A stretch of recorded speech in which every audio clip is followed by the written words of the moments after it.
আগামীকাল সারা বাংলাদেশে উৎসবমুখর পরিবেশে অনুষ্ঠিত হচ্ছে জাতীয় সংসদ নির্বাচন।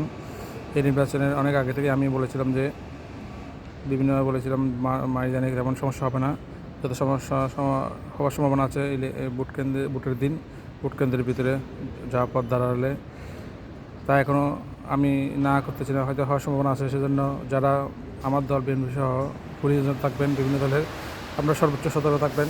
আপনাদের হাতেই নির্ভর করতে হচ্ছে আগামী দেশের শাসনভার সব কিছু, এবং বিশেষ করে একটা অবাধ সুষ্ঠু নির্বাচন, যেটা জাতির অনেক দিনের আকাঙ্ক্ষা ইচ্ছা। সেজন্য আমি এজেন্ট পুলিং এজেন্ট বলবো, আপনারা যারা থাকবেন সর্বোচ্চ সতর্ক থাকবেন, এবং কেন্দ্র থেকে যতক্ষণ রেজাল্ট শিট নেবেন না ততক্ষণ আপনারা কেন্দ্র ত্যাগ করবেন না। আপনারা স্ব কেন্দ্রের রেজাল্ট শিট নেওয়ার পরে কেন্দ্র ত্যাগ করবেন এবং সেগুলো দলের কেন্দ্রে পাঠিয়ে দেবেন।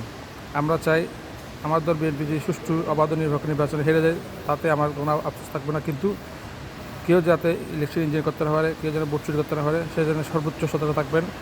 আপনাদের হাতে সর্বোচ্চ সব কিছু রয়ে গেছে, সেই জন্য আমরা পরিজনরা, আমি আগে বলেছি কীভাবে কী করবেন, এখনও বলতেছি, আপনারাই হচ্ছেন আগামী বাংলাদেশ বিনির্মাণে সর্বোচ্চ এখন দায়িত্বশীল মনে করি। আপনাদেরকে শুভকামনা রইল। বাংলাদেশ দিকে যুবক, বাংলাদেশ সকলের সুখ শান্তি কামনা করি। আসসালামু আলাইকুম।